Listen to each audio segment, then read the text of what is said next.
Well, thank you very much, David.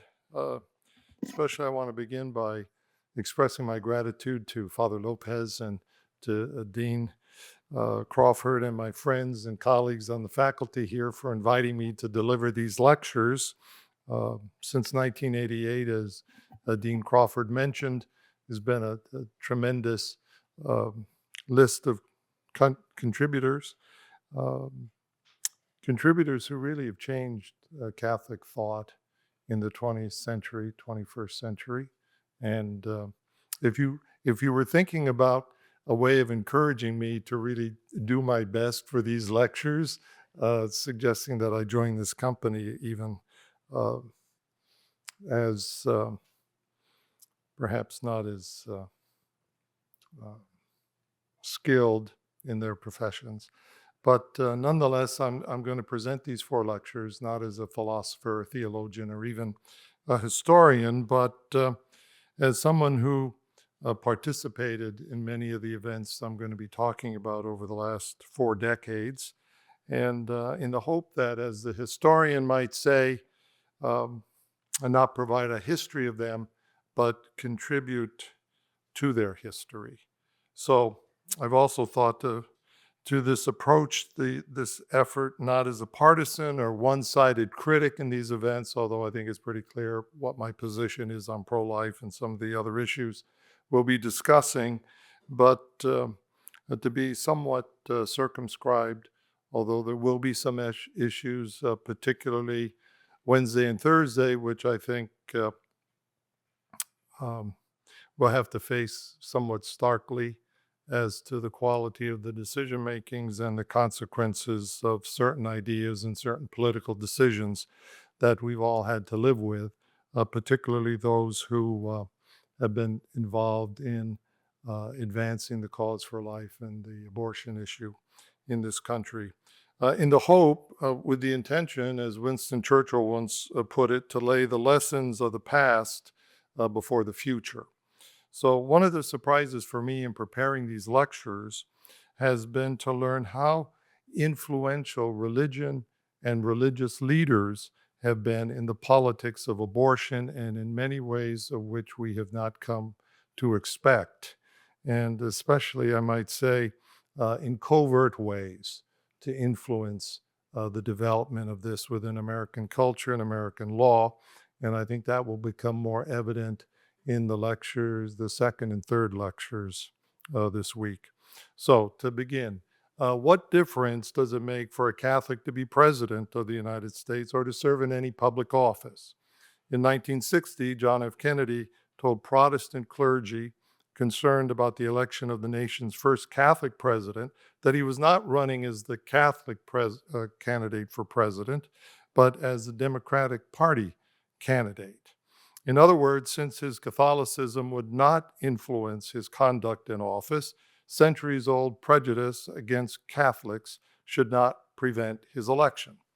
So the 65th anniversary this month of Kennedy's famous address to the Greater Houston Ministerial Association marks a fitting occasion to consider the legacy of America's first Catholic president, how it has influenced the role of religion in politics as Americans, and particularly America's Christians, continue to be deeply divided on moral issues such as abortion and whether the Kennedy approach is still a timely one, particularly for Catholics.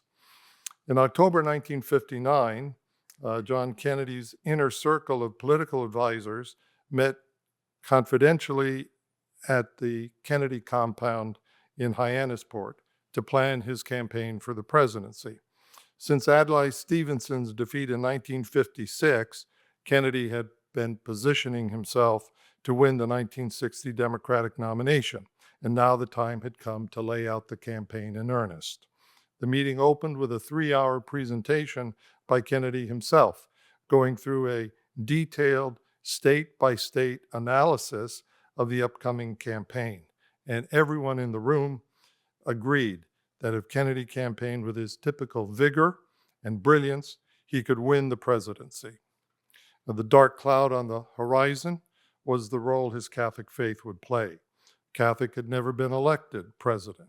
The only one who had tried, New York Governor Al Smith, had been decisively defeated by Herbert Hoover in 1928, and Smith's religion had been the dominating factor. Hoover succeeded in flipping 5 southern states, winning 444 electoral votes to Smith's 87. If anything close were to happen like that again, especially in the South in 1960, of course, it would be game over for Kennedy. And Smith had opposed prohibition. Some would argue that Smith's opposition to prohibition and not his Catholicism was the key driver of the electoral avalanche that had buried him. The 19th Amendment was passed in 1919, with 46 of the 48 states ratifying the amendment. Kennedy's speechwriter, the Unitarian Ted Sorensen, argued that attributing Smith's defeat to his Catholicism was the Al Smith myth. But nevertheless, the myth was widely believed. Smith had been described by Franklin Roosevelt as the happy warrior of the political battlefield. Yet he never recovered from the KKK burning crosses he encountered on the campaign trail, nor his crushing electoral defeat, and neither had the Democratic Party. We might say Smith and many Democrats suffered from a political form of post-traumatic stress syndrome. As Sorensen observed, when they looked at Kennedy, they saw Smith. When Eisenhower's landslides victories in 1952 and 1956, Republicans were consolidating their inroads into the Catholic vote, particularly the traditional Democratic Catholic vote, especially in states with large Catholic populations such as New York and Pennsylvania, Illinois and New Jersey, Michigan, California, and Ohio, all of which had Catholic populations of 20% or above. Kennedy's realism was based on his experience of having made a run for the vice presidential nomination in 1956. The basis of that effort was a 17-page document that Sorensen had written, and it was circulated by the Catholic governor of Connecticut, John Bailey, and known as the Bailey Memoranda. It argued that the Catholic vote could be decisive in the election. It maintained that Catholics were critical to Democratic chances in 14 of the most pivotal states, all of which had been carried by Eisenhower in the 1952 election. And without the strong support of Irish American and Italian American Catholic voters, the Democrats would have lost the presidential elections of 1940, 1944, and 1948. The Kennedy campaign emphasized the obvious conclusion. There was a Catholic vote, and it mattered very much.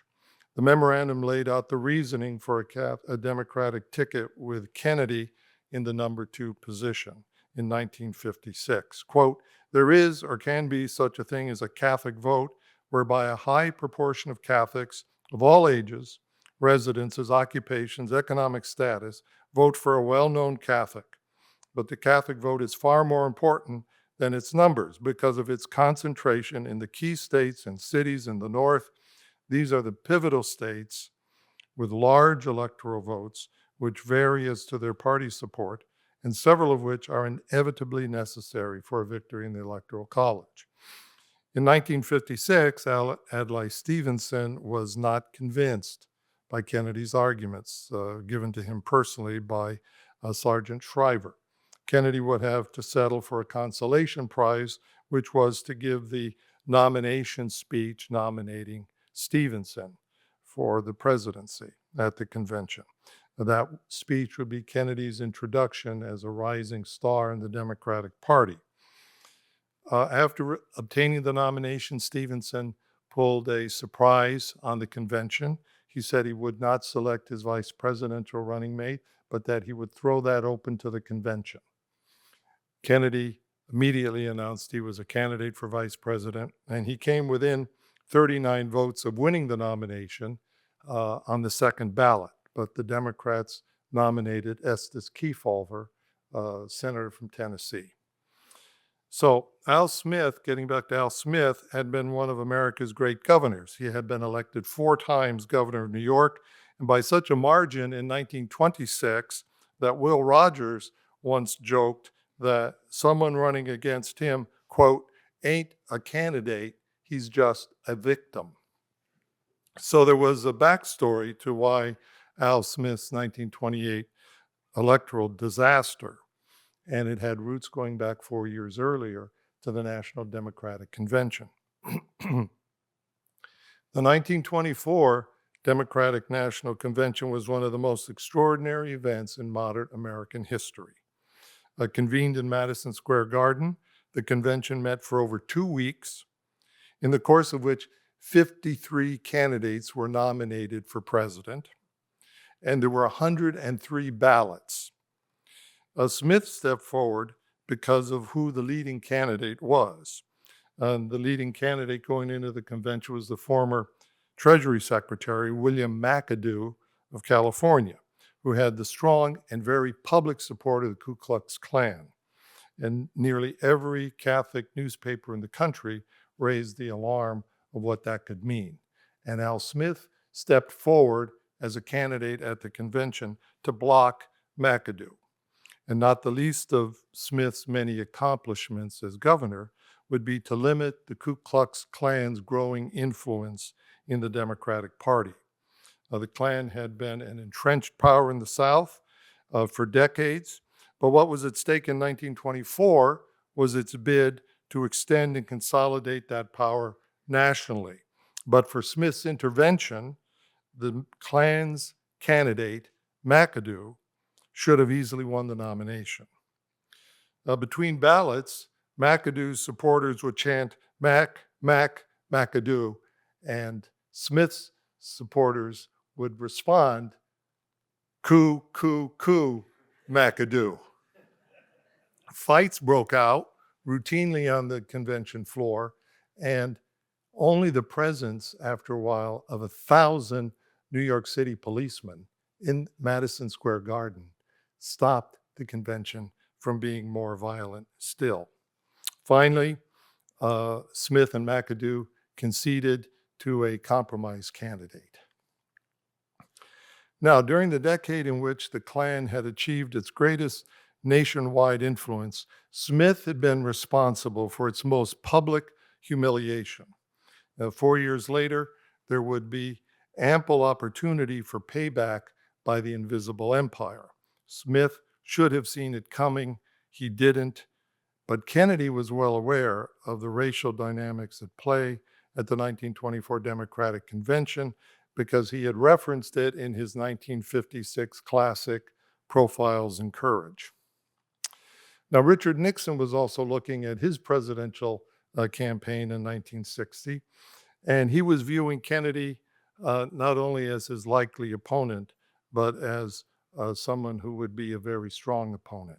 He had also done his own analysis of the effect of Catholic voting and Catholicism on presidential politics, and he was convinced that religion could be a major factor.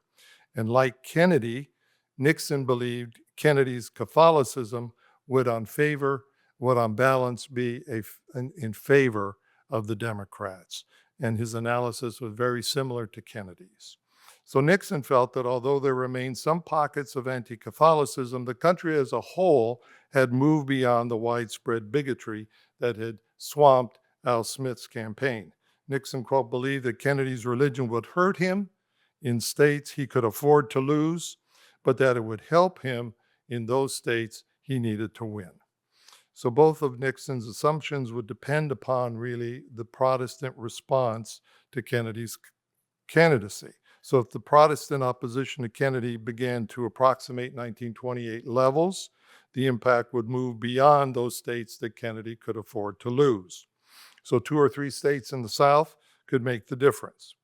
If the Kennedy team was relying on traditional Catholic Democratic votes, there were 3 major Protestant denominations, bodies that could be decisive against him. The National Council of Churches with 39 million members, the National Association of Evangelicals with 12 million members, and the Southern Baptist Convention with 10 million members. So by the spring of 1960, many of these Protestant churches had already sent unmistakable signals to their membership about the upcoming campaign.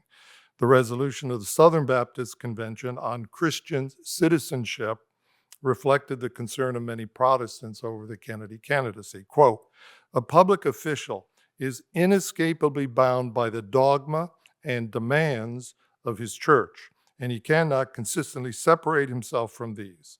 This is especially true when that church maintains a position in open conflict with our established and constituted American pattern of public life, as specifically related to religious liberty, separation of church and state, and the freedom of conscience," unquote. Kennedy had announced his candidacy for presidency in January 1960 and was soon in a tight race with Hubert Humphrey for the nomination. In April, Kennedy had beaten Humphrey in the Wisconsin primary, but Kennedy's critics insisted he had won by winning in counties with large Catholic vote, while Humphrey did very well in counties with large Protestant vote. And so the critics said the real test would come in West Virginia, where 95% of the voters in the state were Protestant. Now, in 1957, Fortune magazine listed Joseph Kennedy Sr. as one of the 16 wealthiest Americans, with a net worth between $200 and $400 million.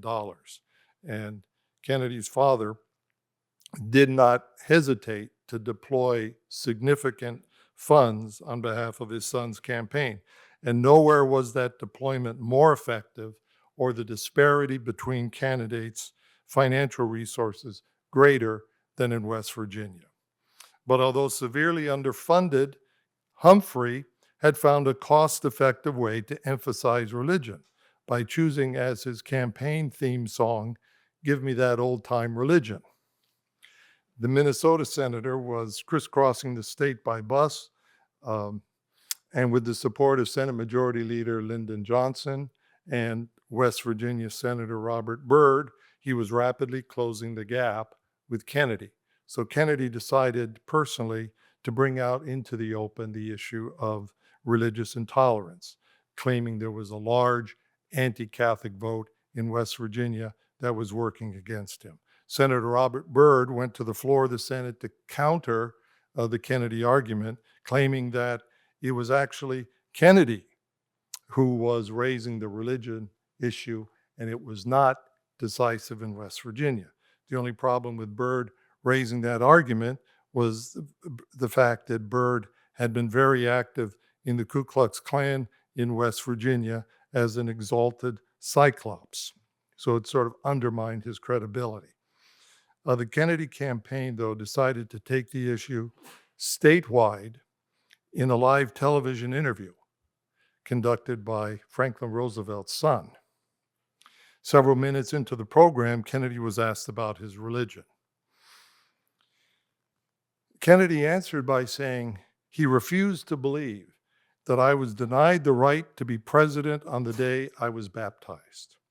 He continued by saying his support for the constitutional principle of separation of church and state.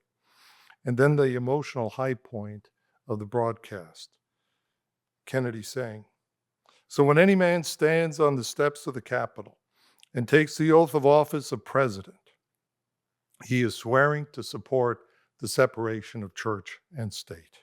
He puts one hand on the Bible and he raises the other hand to God to take the oath.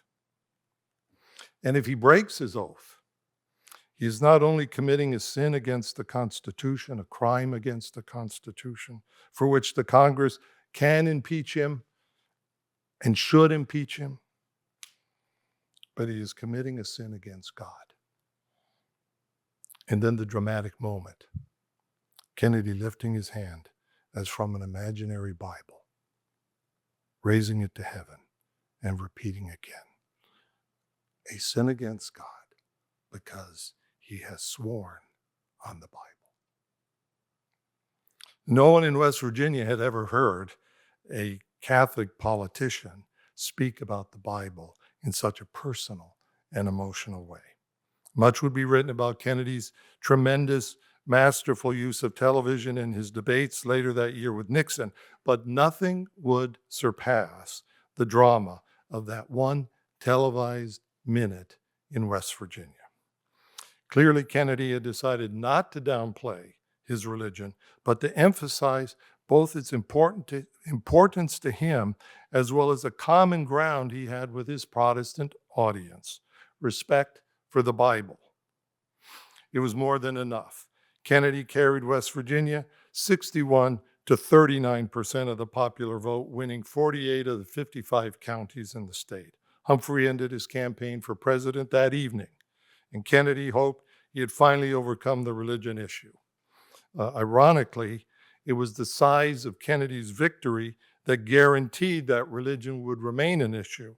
West Virginia had been a stunning Kennedy victory, but it had also stunned evangelical Protestant leaders with Kennedy's ability to get Protestant votes. And so the organized Protestant opposition to Kennedy began in earnest when Billy Graham organized a highly confidential meeting of evangelical Christian leaders in Switzerland to discuss what to do. Graham had assured his friend Lyndon Johnson, who was now running for vice president, that he would remain neutral during the presidential campaign. But perhaps in charity, Graham really meant he would maintain a public neutrality. Graham personally communicated details of the meeting directly to Nixon in writing. Those details including not only his solid support for Nixon's election, but also his concern about the specific inroads Kennedy's campaign was making among Protestants. Graham let Nixon know that, quote, "I have just written a letter to my mailing list of 2 million American families urging them to organize their Sunday school classes and churches to get out the vote. We are getting other religious groups throughout the nation to do the same. Thus, many millions will be personally circulated. It is felt that the majority of these lists are Democrats or independent voters. It was also felt that this would bring about a favorable swing among these voters to you." So Graham's mailing included the following warning.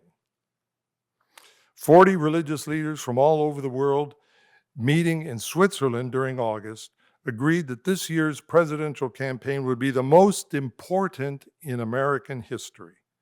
The issues may almost be life and death for American freedom. The significance of this election for the Christian cause is far-reaching. And Graham concluded, "We Christians must work and pray as never before in this election, or the future course of America could be dangerously altered and the free preaching of the gospel could be endangered." The Switzerland meeting was followed by a not-so-private meeting of several hundred Protestant clergy closed to the press in Washington, D.C. at the Mayflower Hotel. It was organized as the National Conference of Citizens for Religious Freedom and held in September. Its most prominent spokesman was Norman Vincent Peale, who was perhaps America's best-known Protestant minister, whose national bestseller, The Power of Positive Thinking, had made him famous. He had been an important voice in the Graham meeting in Switzerland, and he became the voice for the Washington meeting in explaining their statement of concerns to the press. Now, Kennedy's rising popularity resulted in the religion issue shifting from concern over the suitability of an individual Catholic to the suitability of the Catholic Church itself as an institution within American society. That was how those attending the Mayflower meeting hoped to define the issue, not personal or political, but philosophical and constitutional. The historian Erwin Gelman summarized the major points of the Mayflower statement. First, the Roman Catholic Church was a political and religious institution, and a Catholic president would come under extreme pressure to follow the diplomatic line of the Vatican. Second, the church believed that Protestants were heretical and counterfeit, and that they would have no theoretical right to exist. Third, where the Catholic Church was dominated, it denied equal rights for all other faiths. Fourth, the Catholic Church in the United States was attempting to break down the wall of separation of church and state. Now, the statement went on in terms of talking about the fact no individual was responsible for this situation, but the Catholic Church created it by being both a religious and, quote, a temporal state, unquote. Most problematic, however, I think, was a widespread belief among Protestants that, quote, it is inconceivable that a Roman Catholic president would not be under extreme pressure by the hierarchy of his church to accede to its policies. However appealing Kennedy may have appeared as a person, and however clear his statements in Senate record had been regarding specific issues of church and state, many Protestants could not or would not isolate Kennedy, the Catholic, from their view of the Catholic Church. A prominent example of this was Billy Graham's father-in-law, Nathan Bell, who insisted that Catholic intentions would never be known until they achieved national political power. He described the Catholic Church globally as, quote, an octopus which covers the entire globe and threatens those basic freedoms and those constitutional rights for which our forefathers died. Protestants could point to Italy and especially Spain, where Catholicism had been legally established as the official state religion, and Protestants suffered from a range of discriminatory laws. But regardless of Kennedy's statements, many evangelicals simply did not believe a conscientious Catholic could successfully resist the tentacles of the Roman octopus. Dr. W.A. Criswell, perhaps the nation's most influential Southern Baptist pastor and pastor of the largest Baptist church in the country, reflected the view of many evangelicals when he said that all Catholics feared excommunication, and it was for that reason Catholics should be barred from public office. Now, Reverend Graham may have sincerely believed the Mayflower statement was nonpartisan, yet having a high-profile public supporter of Nixon as Peel read the statement and be the spokesman for the meeting led many people to conclude that the meeting intended an implicit endorsement of Nixon. Now, it was not the first time that Norman Vincent Peale had made a political misstep. In 1956, he invited Adlai Stevenson to address a meeting of Protestant church leaders, but it was really only turned out to be a courtesy because Peale had got up before Stevenson spoke and urged the religious leaders to endorse Eisenhower. So it was on that occasion that Stevenson remarked that while he had found the Apostle Paul appealing, he found Peale appalling. Following widespread criticism in the media of the Mayflower meeting, religious leaders throughout the country took exception and agreed with Reinhard Niebuhr, who described the group as blind prejudice. Newspapers began canceling Peale's syndicated column, and Senator Henry Jackson, chairman of the Democratic National Committee, provided maybe the most stinging response, suggesting Peale changed the title of his famous bestseller, The Power of Positive Thinking, to The Power of Positive Prejudice. Part of the reason why the Mayflower meeting ran into such criticism is that there had been another meeting of Christian and Jewish leaders held at the Mayflower Hotel earlier in the year that had organized the Fair Campaign Practices Committee. And the committee released a statement with a very different tone, saying that no candidate for public office should be opposed or supported because of his particular religious affiliation, and that a candidate for public office is not an opportunity to vote for or against a religion. Another reason why the Mayflower meeting missed the mark was that Kennedy had been steadily laying the groundwork to undercut their concerns.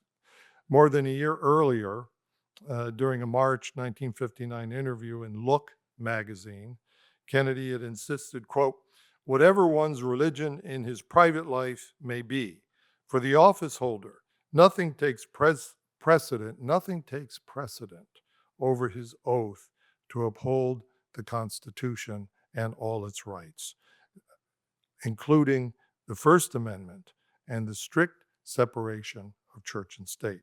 Without reference to the presidency, I believe as a senator that the separation of church and state is fundamental to our American concept of and heritage and should remain so. Kennedy continued, I am flatly opposed to the appointment of an ambassador to the Vatican, and there can be no question of federal funds being used for support of parochial or private schools. It's unconstitutional under the First Amendment. Two issues that he had a very different opinion of when he ran for Congress following the Second World War. The Associated Press ran excerpts of the interview with the headline, quote, Kennedy vows religion, government separation, in an article that was widely carried by newspapers across the nation. Some Catholics pushed back on Kennedy's 1959 statement, saying he had gone too far in asserting for a public official nothing takes precedent over his oath to uphold the Constitution. American magazine editorialized, Mr. Kennedy doesn't really believe that. No religious man, be he Catholic, Protestant, or Jew, holds such an opinion. A man's conscience has a bearing on his public as well as his private life. Well, Kennedy got the message. He never repeated the statement. As J. Dolan describes in the American Catholic Experience, Kennedy was, at the time, what he said was the personification of a new Catholicism. Dolan suggests that Kennedy's poise, style, and sophistication suggested more than any proclamation could that Catholics had, at long last, been comfortably integrated into American society.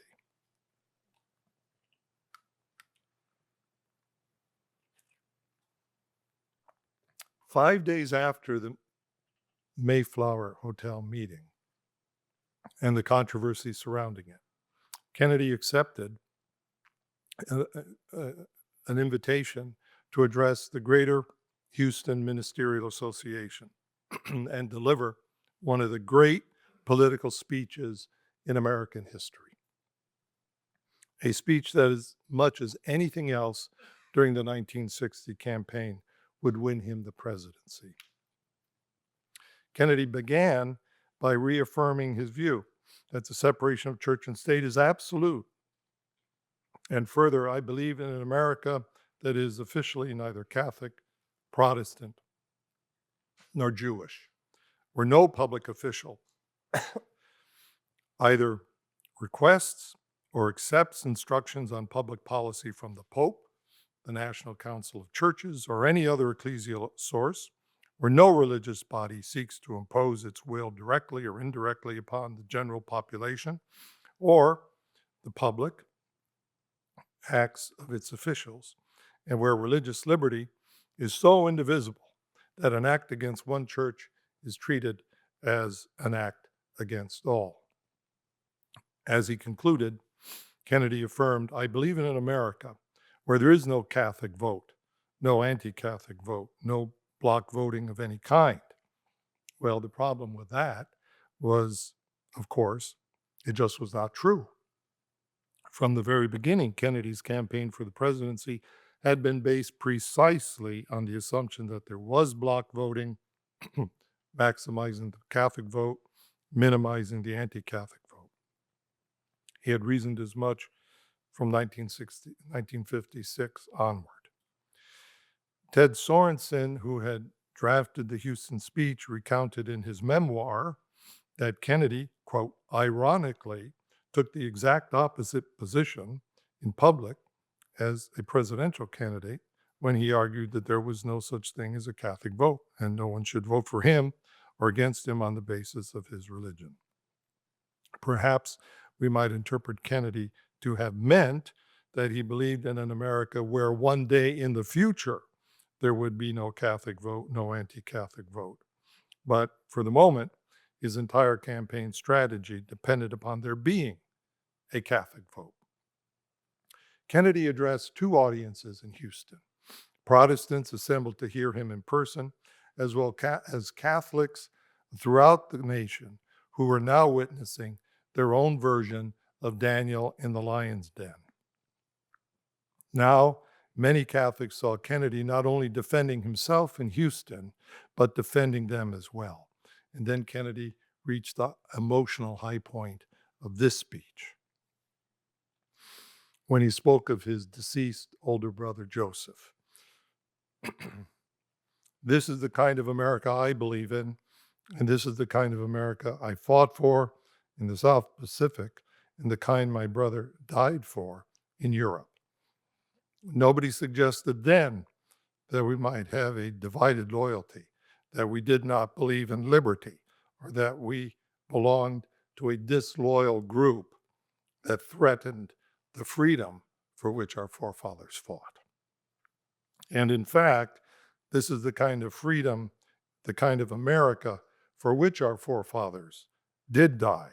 And when they fought at the shrine I visited today, earlier in the day he had been at the Alamo, for side by side with Bowie and Crockett died Fuentes and McCafferty and Bailey and Badillo and Carey. But no one knows whether they were Catholics, because there was no religious test at the Alamo. And then a moment with special Catholic appeal. I do not intend to apologize, nor do I intend to disavow either my views or my church in order to win this election. If I should lose on the real issues, I shall return to my seat in the Senate, satisfied that I had tried my best and was fairly judged. But if this election is decided on the basis that 40 million Americans lost their chance of being president on the day they were baptized, then it is the whole nation that will be the loser in the eyes of Catholics and non-Catholics alike. Now, that morning, as I mentioned, Kennedy had visited the Alamo in San Antonio with Lyndon Johnson and Sam Rayburn, who were now with campaign staff watching the speech on television. And at one point, Rayburn turned to Johnson and said, "By God, look at him and listen to him. He's eating them blood raw." The national media agreed with Rayburn. Time magazine provided glowing coverage of the speech. Times readers were informed that as a result of the criticism surrounding his questioning of Kennedy's religion, Reverend Peel had offered to resign from his New York ministry, saying that about his earlier comments, quote, "I was just stupid." So much for Kennedy's critics. Toward the conclusion of his speech, Kennedy insisted that, quote, "I do not speak for my church on public matters, and the church does not speak for me. Whatever issue may come before me as president, if I should be elected, I will make my decision in accordance with these views, in accordance with what my conscience tells me to be in the national interest, and without regard to outside religious pressure or dictate. And no power or threat of punishment could cause me to decide otherwise. But if the time should ever come, and I do not concede any conflict to be remotely possible, when my office should require me to either violate my conscience or violate the national interest, then I would resign the office. And I hope any conscientious public servant would do likewise." Kennedy had answered the question that had plagued English-speaking Catholics for nearly 4 centuries. Was he the type of Catholic who would stand up to the Pope on temporal matters? Kennedy made clear that he was. But he had also said something equally essential in understanding his position, that he could not imagine such a conflict arising. The conflicts about which the ministers were concerned were not matters of church teaching or what a faithful Catholic in conscience would be bound to. They were pragmatic policy options that a public official, Catholic or not, would be free to accept or reject based on his prudential judgment. During the campaign, Joseph Kennedy Sr. was furious at certain bishops because nuns were coming to the Kennedy rallies early and sitting all in the front rows, giving the news media ample photographic evidence of the Catholic nature of the Kennedy candidacy. He wanted the bishops to keep the religious sisters out of sight at his rallies. Tell them, he demanded, this isn't an ordination, it's an election. That narrow focus would seem to be the best way of understanding what Kennedy had hoped to accomplish in his 10 minutes of prepared remarks in Houston. That is, keeping the discussion narrowly focused in a way that would maximize the possibility of him winning the election. And by all accounts, Kennedy achieved his goal brilliantly. Not so Richard Nixon. From the beginning of the campaign, Nixon refused to make Kennedy's religion an issue, saying he did not believe it to be legitimate. After the Republican convention nominated him, Nixon issued a directive instructing his campaign no individual group that based their support for him on religious grounds would be recognized or worked with, nor would there be any discussion of religion or distributing any literature by his campaign involving religion, and his staff was barred from talking about it. Nixon's decision, however, had allowed Kennedy to seize the initiative and set the agenda on the religion issue, largely defining its context and exploiting it without an effective Republican response. Nixon, I think, had failed to understand the real lesson of Kennedy's West Virginia primary victory. In West Virginia, Kennedy had demonstrated his mastery of the political counterpunch and the degree to which he had succeeded in turning the issue of his Catholicism, religious intolerance, and bigotry to his advantage. And what Nixon did not, what he was unable to do was apply the restrictions he had placed on his campaign staff on his evangelical friends. And the vacuum created by Nixon's decision had allowed evangelical leaders to enter the public debate in ways that permitted Democrats to characterize them as Nixon's informal surrogates. And after that Mayflower meeting debacle, Democrats consistently tagged Nixon with the charge of anti-Catholicism and religious bigotry with increasing political effect. By September, Nixon's senior campaign advisors were urging him to make some adjustment. Peter Flanagan, a Catholic, was pleading with Nixon, do something to stop the hemorrhaging of Catholic votes. And Bryce Harlow, who would later be in the Nixon administration, was warning, you're flat losing the campaign on religion. Nonetheless, Nixon refused to change course. Well, as brilliant as Kennedy's Houston speech may have been as political rhetoric, it would have greatly benefited from a reference to John Henry Newman's defense of conscience in his famous letter to the Duke of Norfolk, which is clearly the most important defense of Catholicism ever to be written in the English language. Newman had been shocked that the former British Prime Minister William Gladstone's fierce attack on Catholics following the First Vatican Council's declaration on papal infallibility. Gladstone questioned whether Catholics could be, quote, trustworthy subjects of the state, or whether due to their fidelity to the papal magisterium, Catholics lack, quote, mental and moral freedom. Newman responded to what he politely described as, quote, the patriotic anxieties of Mr. Gladstone, by distinguishing the Christian understanding of conscience from what he described as that miserable counterfeit by which a person becomes, according to Newman, his own master in all things. Newman explained that to understand conscience, one has to begin not with the human person, but with the divine person. The Supreme Being is of a certain character, which expressed in human language we call ethical, Newman began. He has the attributes of justice, truth, wisdom, sanctity, benevolence, and mercy, as eternal characteristics in his nature, the very law of his being, identical with himself. And next, when he became creator, he implanted this law, which is himself, in the intelligence of all his rational creatures.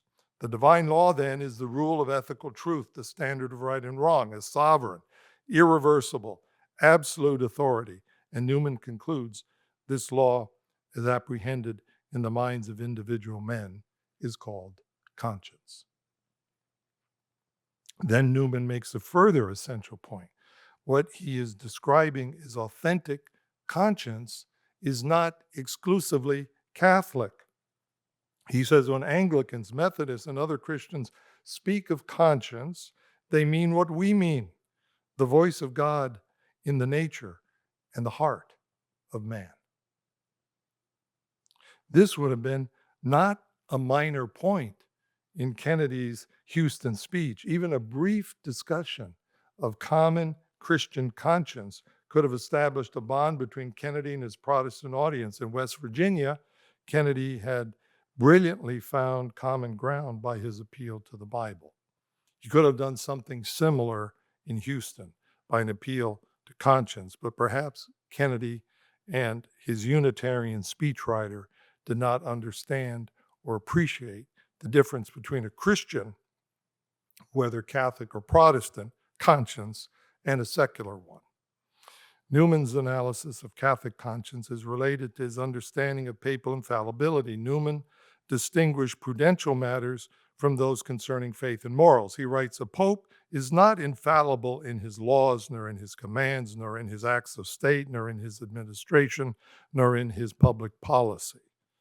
Newman continued saying, conscience cannot come into direct collision with the church's or the Pope's infallibility, which is engaged in general propositions. The Pope is not infallible in the subject matter in which conscience is of supreme authority. No deadlock can take place between conscience and the Pope. And shortly thereafter, Newman concludes his letter with the famous line, certainly if I am obliged to bring religion into after-dinner toasts, I shall drink to the Pope, if you please, still to conscience first, and the Pope afterward. Well, no doubt Kennedy would have joined Newman in his toast, but Newman had also said that conscience has rights because conscience has duties. And whether Kennedy understood the greater context of Newman's toast regarding the duties of conscience, and especially the duties of a properly formed Catholic conscience, we're not in a position to say. But we may say that there unfortunately has been a robust defense by some Catholics claiming the mantle of the Kennedy legacy, who view conscience in the way Newman rejected, that is, as the freedom of conscience to dispense with conscience, and replace it with what Newman called the right of self-will. That would be something which Kennedy's Protestant audience in Houston would have understood, but Kennedy avoided distinctions between a Christian and secular conscience. And during his 1960 campaign, it was not essential to the case he was making or the political objective he was seeking. For 171 years, no American president challenged the cultural assumption that to be truly American was to be Protestant. With the election of John F. Kennedy, that unspoken tradition of a Protestant hegemony was finally ended, and a new door had opened for Catholicism in America. But Kennedy, if he had opened the door, he would not walk through it. Kennedy did not intend to take up the additional challenge of how Catholics holding high public office could make a distinctly Catholic contribution to the common good. That challenge would be left to a later generation of Catholic politicians, and perhaps it is well to have been so. But Kennedy had proven there was a Catholic vote, and not only did it matter, it was a key to his winning the White House. Kennedy's campaign strategy had predicted the Catholic vote had the potential to win 265 electoral votes of the 269 needed to win. That number included 132 votes from 6 states with large Catholic populations that traditionally voted Democratic, but which Eisenhower had carried in 1952 and 1956. Kennedy carried all 6 of those states. Then there were 9 states with significant Catholic populations that had also voted Republican in 1948. These accounted for 135 electoral votes, and Kennedy carried 4 of these states, and he would ultimately win with 103 electoral votes to Nixon's 219. Now, Mark Massa has written that Kennedy's Realpolitik campaign resulted in the privatization of his religion, but not only his religion. It is difficult to disagree, I think, with Archbishop Charles Chaput that however well-intentioned Kennedy may have been and however great his accomplishment, the positions taken in his Houston speech profoundly undermined the place not just of Catholics, but of all religious believers in America's public life and public conversation. I think the question for today is whether that is a price we are willing to continue to pay. Over time, the distinction between a Catholic and a secular conscience has become a key issue for Catholic public officials, although it has not often been discussed in these terms. When they claim to act out of conscience, as when they insist they cannot conform their political views to church teaching, they appear to rely upon what Newman would regard as a counterfeit conscience. We need not view Kennedy's election, I think, as a permanent resolution of the questions of faithful citizenship by Catholic public officials. In the more than 6 decades since Kennedy's election, American society has moved on in ways that he could not have imagined. And so has the Catholic Church. American Protestants can no longer point to the examples of confessional Catholic states, such as Spain and Italy, which had made Catholicism the official state religion. And Dignitatis Humanae has affirmed the Catholic commitment to religious liberty, as has the long pontificate of St. John Paul II. Kennedy repeatedly stated he was not the Catholic candidate for president, but the Democratic candidate. Fair enough. No one in 1956 had asked Eisenhower whether he was to be considered the Presbyterian candidate for president, or Adlai Stevenson whether he was the Unitarian candidate for president. But Kennedy had insisted that the Catholic Church did not speak for him, and he did not speak for the Catholic Church. Well, again, fair enough. But the question that Kennedy never addressed was in what way his conscience as a Catholic should be considered in light of the social doctrine of his church and should affect the way he approached his responsibility as a public official. Perhaps Kennedy was not well suited personally or professionally to address these concerns, but that does not mean that we should not examine what might be distinctive about what a Catholic can bring to our nation's public life. Part of that distinctiveness may be found in viewing public service as a vocation, which we will get to in lectures 3 and 4. And if so, Cardinal Newman, again, may have formulated the question in the most helpful way, which is this: have I used whatever talents God has given me as he would have had me use them? Thus, conscience may be seen as the defining political problem. Thank you very much.